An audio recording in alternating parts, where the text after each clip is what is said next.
I'm your host, Dr. Joe Dispenza. Let's begin.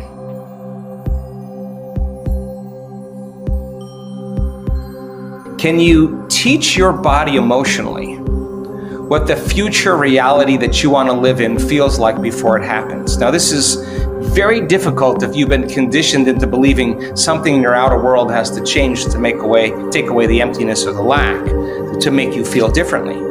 This is saying, actually feel the emotion before it happens, and don't wait for the experience to occur. Teach your body what the feeling will be before it occurs. If the environment signals the gene, and the end product of an experience in the environment is an emotion, you're signaling the gene ahead of the environment, and genes make proteins, and proteins are responsible for the structure and function of your body, and the expression of proteins is the expression of life. So teach the body emotionally to self-regulate, to believe it's living in an environment that's flourishing, that's wonderful. Keep practicing it, and it'll become familiar to you. And the process then creates a new identity, and it's not difficult once you understand what you're doing and why you're doing it. And the more you combine all those different branches of science and make it in a simple way to understand, if people understand the what and the why, the how gets easier, because you can assign meaning to what you're doing and it becomes instrumental. So get a group of people, 1,000 people, 1,500 people, 2,000 people into a room, teach them that information, whether they're coming for wealth, their health, a relationship, a new career, a mystical experience. Get them all together and teach them and measure what can take place in a 1 week period of time. And I assure you, that's more than 75% of the people that go through and go all in and retreat from their lives and remove the same stimulation from their environment and not be in the same conditions, and teach them that information and give them numerous opportunities to apply it, and numerous opportunities to get beyond themselves. All you need is that first person that stands on the stage and says, hey, I walked in here with Parkinson's disease. I have no idea what happened, but I'm not trembling anymore. And boy, that last thing, just something clicked for me. And the person in the audience was watching the 4-minute mile right in front of them and going, wow, that guy looks like he's not a vegan. He doesn't look like he's particularly in shape, but his Parkinson's went away. And wow, I mean, if he could do it, I could do it. And somebody else changes their belief. And now that's a footprint in consciousness. Get enough people doing that. By the end of the week, you're going to see things. We've seen blind people seeing, deaf people hearing, not once, not twice. Really? We've seen people with strokes for 10 years lift their arms up again. We've seen people step out of wheelchairs, people on crutches drop their crutches. I mean, you see the body literally recalibrates to a new mind. And they're not intentionally trying to do anything. They're just becoming somebody else. But the process of overcoming is the process of becoming. And if you teach people that formula and you get just 1 or 2 people doing it, it's just going to become an infection, and it's going to wellness is going to spread just like disease. There's never a time where your body isn't influencing your mind, and there's never a time where your mind isn't influencing your body. You have a body in your mind and a mind mapped in your brain, and it's the same. So to a person then who's become so happy being unhappy, that familiar feeling in them is something that they enjoy feeling, because they don't know who they would be if they didn't feel that feeling. Okay, let's a lot of sick people, you see that without their illness or is their identity, and without it, they don't know who they are. And why? Because the suffering, and I'm not saying this is for everybody, but that person gets attention from it, gets people to visit, gets whatever they need. But in a sense, they also have relationships where they love to share the same emotions. And if you share the same experiences, you share the same emotions. So, Mark, let's get on the phone and let's complain for the next 30 minutes about how miserable life is. And then I'll try to top you and you try to top me. And we're using each other to reaffirm some type of conditioning, right? So that becomes the identity.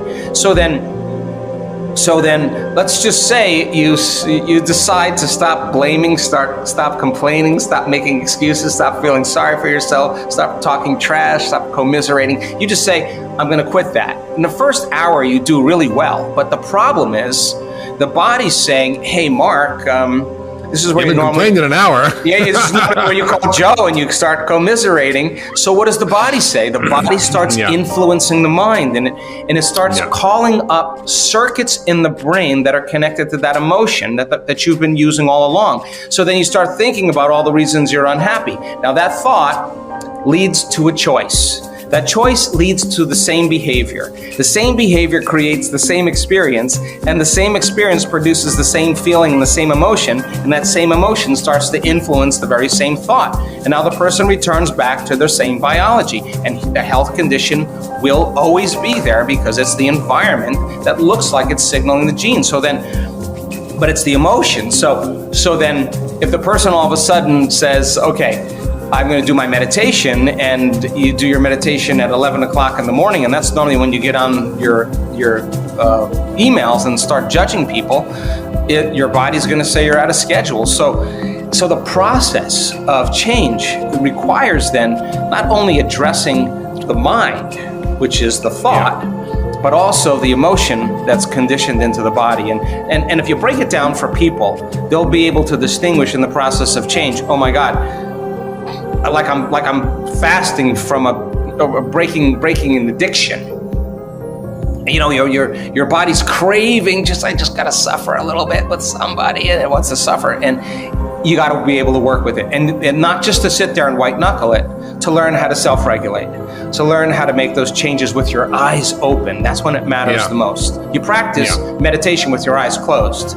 You take your body out for a test drive during the day with your eyes open, and you work on staying conscious, right? I mean, so the first thing is that people had this very strong belief that there was some innate intelligence within them that was giving them life. There was some energy, some force of life that made them more vitalistic and less mechanistic. Whether it was spiritual, whatever they wanted to call it, that there was some power within them that they acknowledged that was giving them life. The second thing was they realized it was their own mismanagement of their thoughts and their actions and their emotions that created their health condition. They realized, I actually had a strong part in this, and they started taking responsibility and really they decided, I gotta break the habit of being myself. Now, they really said, if I'm going to live the next part of my life with this health condition, I don't want to live like that person any longer. If I only have 6 months to live, I don't want to live that way. So they started becoming conscious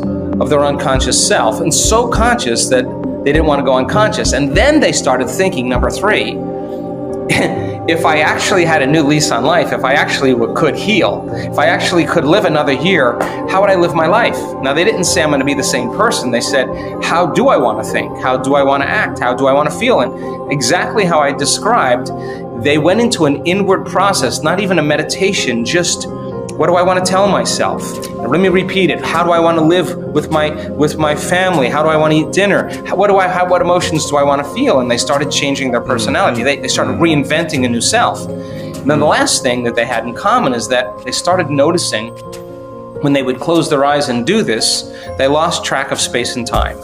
That they thought it was like 15 minutes that went by or 20 minutes that went by. And in actuality, it was an hour and 20 minutes that went by. They had no sense of space and time in their inner process. And I was interested in demystifying the process because I wanted to see if we could teach that process that worked with sick people on other people, and it worked.